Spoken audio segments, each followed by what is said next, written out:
Boris Johnson must show he is serious about putting children at the heart of his Building Back Better pledge, the Children's Commissioner will say in a fiery outgoing speech in the role, and Longfield will accuse the Treasury of institutional bias against children. And she will blast ministers and officials, saying she is shocked at how many have never met any of the children they are responsible. So many seem to view them as remote concepts or data points on a manual return. This is how children fall through the gaps, because too often the people in charge of the systems they need simply don't see them and try to understand. I have to force officials and ministers to the table, to watch them sit through a presentation, maybe ask a question, and then vacantly walk away. I do not believe this truly reflects the extent of government and the public's commitment to helping children succeed, Ms. Longfield will add. Ms. Longfield, who will step down at the end of this month, will warn the Prime Minister's promise to level up the country will be just a slogan unless children are put at the center stage. She will call for a new COVID covenant of education and well-being support to help children recover from. It's impossible to overstate how damaging the last year has been for many children,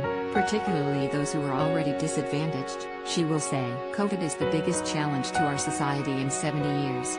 But also an opportunity to reflect and rebuild. Building back better must mean rethinking our priorities and the way we care. We must be honest about the scale of the challenge and face the tough questions about the gaps that we know exist. She will add, 2 weeks ago the Prime Minister said educational catch-up was the key focus of the entire government, yet we still don't know if next month he is planning to take the universal credit uplift away from millions. The two positions aren't compatible. If the government is really focused on educational catch-up, it wouldn't even countenance pushing 800,000 children into the type of devastating poverty which can have a much bigger impact on their life chances than the school they go to or the catch-up tuition they. And she will brand it a national scandal that almost a fifth of children leave school or college without basic qualifications. She will conclude, my parting plea to you is this, please don't forget about vulnerable children. These are your children now. You have a chance to put them center stage.